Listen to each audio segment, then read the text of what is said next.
अस्सलाम वालेकुम। मैं नजमुल वारिस बीटेक थर्ड ईयर स्टूडेंट। मैं अभी करंटली सिविल इंजीनियरिंग कर रहा हूँ doctor Akhilesh Das Gupta institute of technology and management. इसको नॉर्दर्न इंडिया इंजीनियरिंग कॉलेज से भी जाना जाता था और ये जीजीएस आईपीयू से एफिलेटेड है। मैं आज आपको अपने शहर इंस्टीट्यूट के एक्सपीरियंस के बारे में बताने आया हूँ। सबसे पहले मैं आपको अपने शहर के टीचर्स के बारे में कुछ बात बता देता हूँ। सबसे पहले हमारे मैथ्स के टीचर कसीम सर थे। कसीम सर का पढ़ाने का स्टाइल बहुत ही यूनिक और बहुत ही अलग स्टाइल का था, क्योंकि मुझे ऐसा लगता है कि हर एवरेज से बच्चा चाहे टॉपर बच्चा हो उनको ईज़िली कैच कर लेता था। उनके बताने का तरीका ऐसा होता था कि मेरे ख्याल से क्लास में हर बैठा हुआ हर बच्चा उनको ईज़िली समझ लेता था।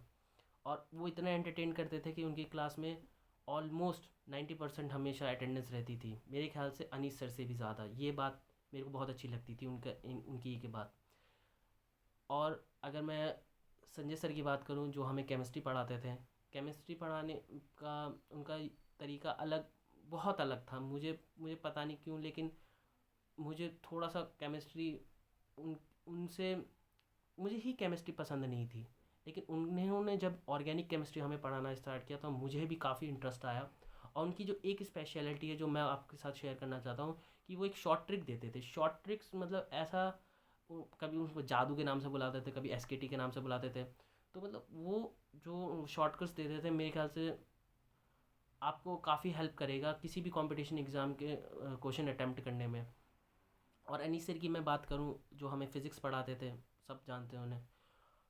उनको उनके बारे में मैं अगर बोलना चाहूँ, उन्होंने हमें 11th और 12th, चूँकि मैं बता दूं कि मैंने 11th में भी शहर और 12th में भी शहर इंस्टीट्यूट से ही पढ़ा था। तो मैं आपको एक बात बता दूं कि वो उन्होंने ऐसा पढ़ाया था कि 12th क्लास के बच्चों के लिए वो बोर्ड्स के लिए भी तैयारी हो गई थी और कंपटीशन के लिए भी अच्छी खासी तैयारी हो गई थी, क्योंकि वो बेस से स्टार्ट करके कंपटीशन लेवल तक के क्वेश्चन हर तरह के, चाहे वो बोर्ड हो चाहे कंपटीशन हो, आईआईटी, जेई, एआईपीएमटी, नीट, जिस तरह के एम्स के क्वेश्चन हो हर तरह के क्वेश्चन से डील करते थे। इससे होता ये था कि हर हर तरह के वैरायटी ऑफ क्वेश्चन से वो डील हो जाता था। तो एक ओवरऑल जितना भी क्वेश्चन के जो पैटर्न होते हैं वो हर तरह के पैटर्न के क्वेश्चंस को वो सॉल्व करवा देते थे। तो इससे हमें काफ़ी हेल्प मिलता था।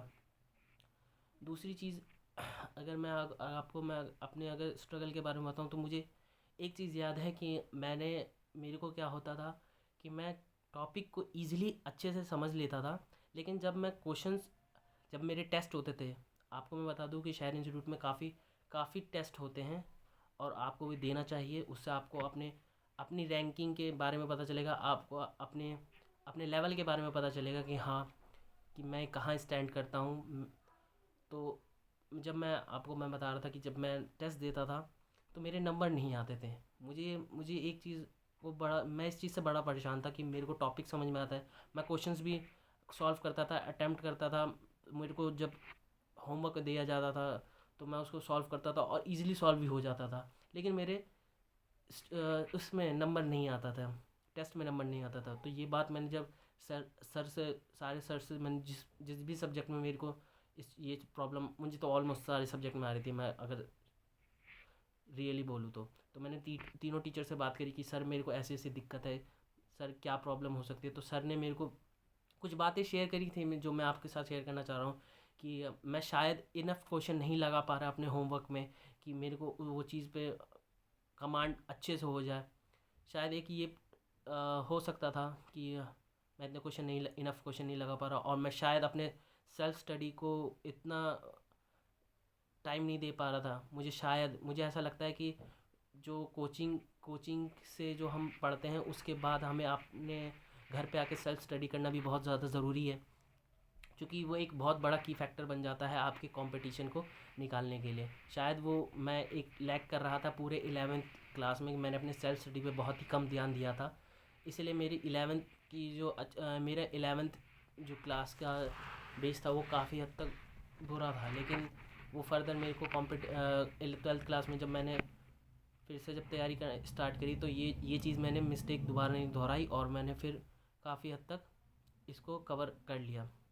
अगर मैं आपको कुछ बारे में बताऊँ तो इंस्पिरेशन तो इंस्पिरेशन मेरा तो था कि भाई मुझे अच्छी कॉलेज मिलेगी तो अच्छा जॉब मिलेगा।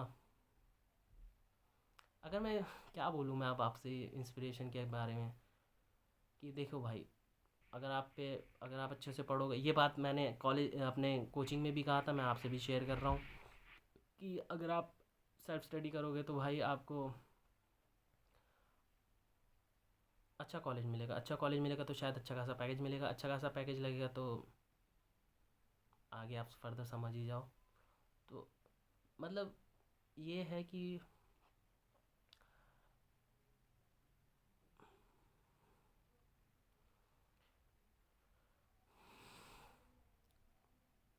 अगर मैं आपको कुछ टिप्स अगर आप मेरी कुछ टिप्स लेना चाहें तो मैं यही कहूँगा कि एटलीस्ट घर पे आके आप जो भी कोचिंग में जो भी पढ़ के आए हैं एटलीस्ट उसको फिर से पढ़ें। एटलीस्ट आधा घंटा से 1 घंटा उसको दें और उसको पढ़ें, क्योंकि वो याद रखने में बहुत ही वो होता है।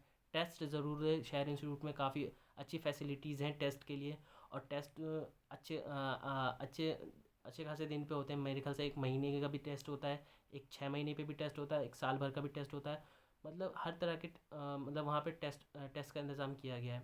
एक मैं बात आपको शहर इंस्टीट्यूट की बताना चाह रहा हूँ कि शहर इंस्टीट्यूट आपको हर तरह से सपोर्ट करता है, चाहे वो किसी भी मोटिवेशनल भी का भी सपोर्ट हो, चाहे आपके वो एकेडमिक से रिलेटेड हो, चाहे वो आपके आपके इकोनॉमी से कुछ रिलेटेड हो। हर तरह का शहर इंस्टीट्यूट आपसे तैयार है आपकी मदद करने के। क्योंकि मुझे याद है मेरे 12th क्लास में जब मैं शहर में पढ़ रहा था तो मेरे कुछ इशू हो गए थे, तो मैंने मैम को बताया था। तो मैम ने जब सर से बात करी तो उन्होंने मेरे को थोड़ा फ़ी में रिलैक्सेशन दिया था। ये मुझे याद है, आज भी याद है मेरे को। तो मैं कुल मिला के ये कहना चाह रहा हूँ कि शहर इंस्टीट्यूट आपको हर तरीके से सपोर्ट कर रहा है, करेगा। और आप कभी भी जाओ वहाँ पे, कहीं कभी भी जाओ, फ्री टाइम में टीचर्स के आपको अगर कोई सवाल क्वेश्चन समझ में नहीं आ रहा तो वो कभी भी आपको मदद करने के लिए तैयार होंगे। एक बात और बोलना चाह रहा हूँ कि आप अगर जो टिप में जो मैं एक बात बोलना भूल गया, कि आप एक चीज़ जो बच्चे कहते हैं कि यार कंपटीशन निकालने के लिए कॉम्पिटिटिव माहौल होना बहुत ज़रूरी है, कॉम्पिटिटिव माहौल होना ज़रूरी है। जो दूसरे कोचिंग में होता है ये होता है वो होता है। तो मैं आपको एक बता दूं कि अपने ऐसे फ्रेंड सर्कल ढूंढिए जो बहुत फोकस्ड हो, कॉम्पिटिटिव माहौल में रहें। क्योंकि आप उनके साथ रहेंगे तो एक कॉम्पिटिटिव माहौल बना रहेगा। क्योंकि मेरे को याद है कि मेरे घर के पास में मेरा बेस्ट फ्रेंड रहता था, जो कि शहर इंस्टीट्यूट ही में पढ़ता था, लेकिन बायो बैच में, मैं इंजीनियरिंग बैच में था, वो बायो बैच में था। उसने भी नीट का एग्ज़ाम क्वालिफाइड किया। आज वो तिब्बतिया कॉलेज में दिल्ली में पढ़ रहा है, 3rd ईयर का स्टूडेंट है वो। तो एक ये एडिशनल टिप था। आप फर्दर अगर आपको कोई भी क्वेरी हो या कुछ भी जानना हो तो आप शहर इंस्टीट्यूट में जाएं, पूछें वहाँ क्या है, वो आपको हर तरह के से मदद करने के लिए तैयार हुए। ठीक है, थैंक्स।